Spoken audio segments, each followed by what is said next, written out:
are not a bad person because you want dessert after every meal. Are you one of those people that like just need to have something sweet after lunch or dinner, but then you feel guilty because you're like, I shouldn't be eating dessert. I shouldn't have sugar.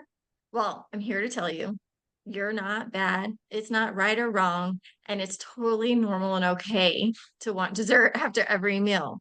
So, we are going to be talking about food guilt or just guilt in general, because how many of us have felt guilty in our life and for saying no to somebody or eating that cookie when you think that you shouldn't eat that cookie? There's so many different reasons why we feel guilt. We're going to break it down for you today. So, first, let's introduce ourselves. We are done. Get out of here. I love I it. have to edit you out. Okay, so let me introduce ourselves. We are donut loving, veggie eating psychology coaches, helping women ditch food guilt, stop the binge restrict cycle, and feel normal around food again. Today, we're talking about feeling the most women carry around is guilt.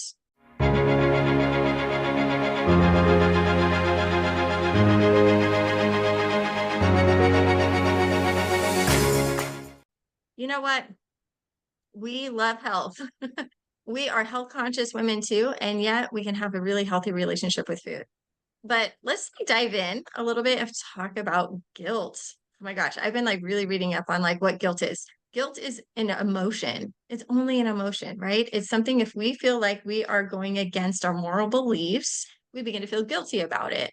So let me tell you a story. Like I was having a conflict, like I was working from 8 to 6 every single day. I was a single mom. My son was in school and he had to be in an after school program. And it was just like tearing me apart because I felt like I couldn't be there for my son. And so I decided to quit my job. And when I decided to quit my job, I felt like I was letting my boss down. I was like, how am I going to survive? How am I going to pay my bills? All of these things came in, and I gave my boss a month notice, but I did not finish that month. And that part was the part that made me feel the most guilty because I said I was going to do something, right? This is my moral contract for myself. Like I do what I say. But I left early, and that made me feel so guilty. And at the same time, how did I work through that? Because I could feel guilty and then like that would destroy my whole self-confidence, my esteem. I'm a bad person. I'm a horrible person. How is that going to help me raise my son, right? The whole point of quitting my job. So the way that I had to work through that is, was it working for me? Was it fulfilling me in a way that I could show up fully for what I was doing? And when I decided I was not showing up the way that I should show up, and that is a more of moral compass for me, then it's best if I'm not there. And then I had to come with terms with that and be okay. Yeah, I think when Hannah and I were talking about this story with guilt, and like that's such a so relatable, Hannah, with the guilt. A lot of times we mix up feelings of guilt with life situations and we correlate that with food. So when we feel guilty or like we need to let that emotion flow through us, we look for ways to like purposely feel guilty. So we eat the food and we distract ourselves with the food and feel guilty about the cookies we just ate or the bag of Doritos we just ate rather than actually working through where is this guilt actually coming from. I have this way of being where I feel like I'm guilty just waiting to happen. Like I'm just like waiting to get in trouble for something. And I've really noticed like where does that come from? Why is that my automatic like way of being? And it goes back to just different brain patterns as a kid and noticing that this is just a pattern. It's not me, it's not real, it's just a pattern that my brain gets into. And for a long, long time, when I was dieting and restricting and trying to be super like fit and thin, guilt, my way of processing that was all through food. And now once I healed my relationship with food, I noticed that I still have guilt. It's just not around food anymore. So then it's about working through the guilt that I feel in daily life situations and working through that as like this is a pattern for me rather than attaching it to food. Because while Hannah and I love talking about food, like a lot of times it goes so much deeper, which we love talking about in our programs and with women in coaching, is helping you actually get to the root of something like guilt, for example. So quick little story, like something I recently felt guilty about was We were down a couple of people at my work, and someone needed to come in and cover the shift. And like, I could have done it. And I just was like, I'm not going to do it.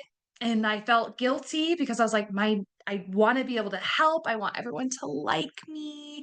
I want to be the one that everyone like is like, oh, thank you, Sierra. But I was like, I'm not going to do it. And that was so hard for me. And so, like Hannah talks about, guilt is actually an emotion. It's not permanent.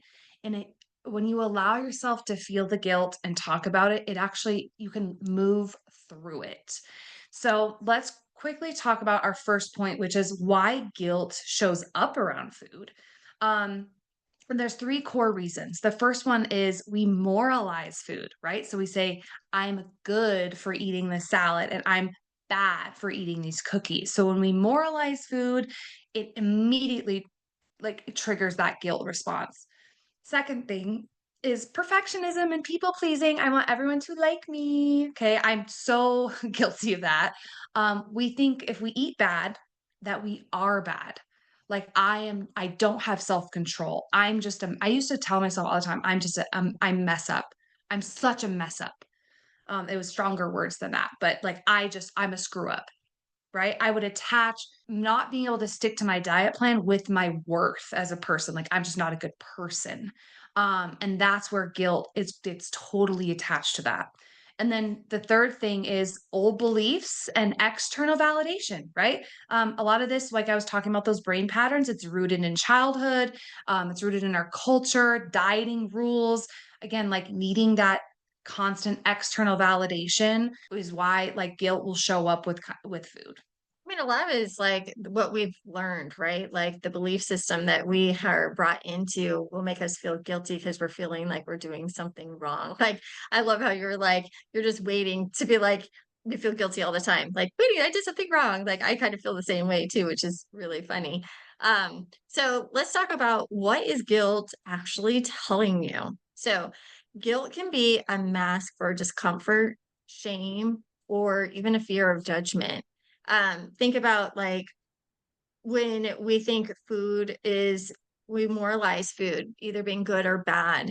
That means we're good or bad based on what we eat. So if we're eating something that's good, we're good people, and you feel really confident and you're like, yes, I'm so good, and it's like this hierarchy thing. But if you eat something that you have deemed bad, then you start to feel the shame and that you're less than and that you're a bad person. And think of like how many times a day that we eat and how many times we go into that good bad feeling. What if that wasn't there in the first place? Like guilt is telling you something, and especially when it comes to food, food is neutral, food is just food. It's here to fuel us, to give us life, right? You are not good or bad based on what you eat. So think about this. It's like if we can express what guilt is so it is an emotion. Emotion needs to run through us. We need to define it. Like I feel guilty. I just wanted to stand up for myself. I just wanted to take care of myself. Like why are we feeling guilty? What is that reason of the guilt? What is it replacing? What is it that you really wanted to do? For me, a lot of times it was like, I want to stand up for myself. And I feel guilty because I wasn't standing in my own truth because I was trying to people please, right? That's going to make us feel guilty. And then also, guilt fades away when we begin to process it, not suppress it. So, when we can begin to process it, define it first, like really understanding what is the guilt coming from, and then we can process it through us because it just flows through us. It's an emotion, it's a what is an energy in motion? Mhm. That's all an Yep. emotion is. Then it can begin to move through you and you feel so much better. You don't hang on to it. Absolutely. Okay, here's some simple steps to start to release the food guilt. And I want to say, Hannah and I were talking about this earlier. This is not just something you can like chat GPT or Google. Okay. You actually need connection and experience and coaching, like real life people to help you work through this. Because again, just reading something makes no difference. Like you can read it and be like, okay, cool, I'm gonna try that.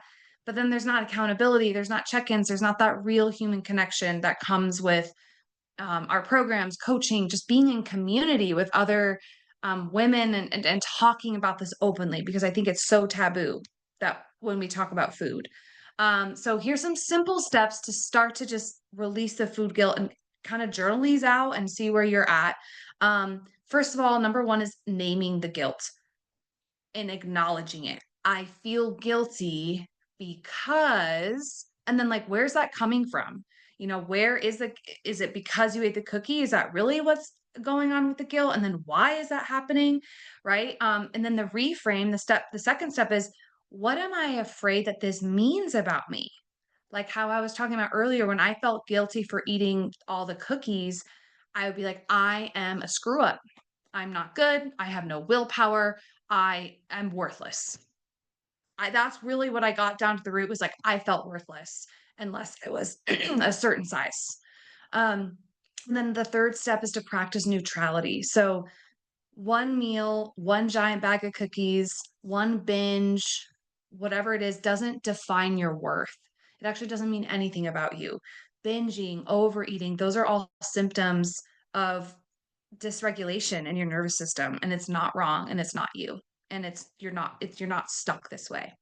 And then the fourth thing is to normalize imperfection, right? So many women that we work with, including ourselves, like black and white. Like I'm either eating perfectly or I'm like going off the rails. Like if I don't eat my perfectly 12 almonds and I eat 13 almonds, God forbid, like the whole day is ruined. Like I could not break that cycle of the black and white. So when you are normalizing imperfection, you're really getting to the root of food isn't good or bad. There's no morality attached to it, and you don't need to be perfect. No, and how many of us want to be perfect, right? And that's like that's the driving force of like, we need to be perfect. I need to show that like my body's perfect, my eating's perfect. And if I'm not, then I'm bad, right? Which then brings the guilt in. You deserve kindness. You deserve peace. And you are allowed to say no and eat dessert after every meal. Like eating dessert after a meal actually helps your brain say, "Oh my gosh, meal complete. Move on." If we do not give ourselves the opportunity to actually enjoy something sweet after we eat, then our body's not complete. Our brain is not complete with the meal. That's just a side note.